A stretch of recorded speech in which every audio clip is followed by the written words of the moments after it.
Welcome to One Chemistry. This is 365 Chemistry series. Daily one question for you. Here you have ketone, one side you have long chain alkane, another side you have azo group and ester.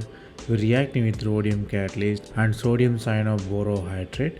You have to find what will be the final product.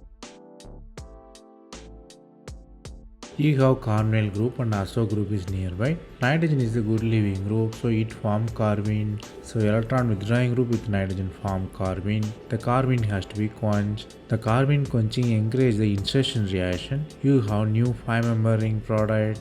Here 5-member ring form with a steric effect, so it forms trans ring closure. So you have trans UOET and propyl group. Then you are using sodium cyanoborohydrate. It's a weak reducing agent and it forms alcohol and it attacks the ketone, then the ester, because ketone is very reactive than ester, so chemoselectivity occurs. The concept you have to learn here is carbene formation. Whenever you have electron withdrawing group with nitrogen, you might expect the carbene formation.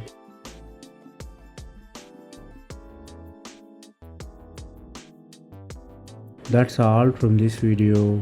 Thanks for watching. If you have any suggestion, comment below.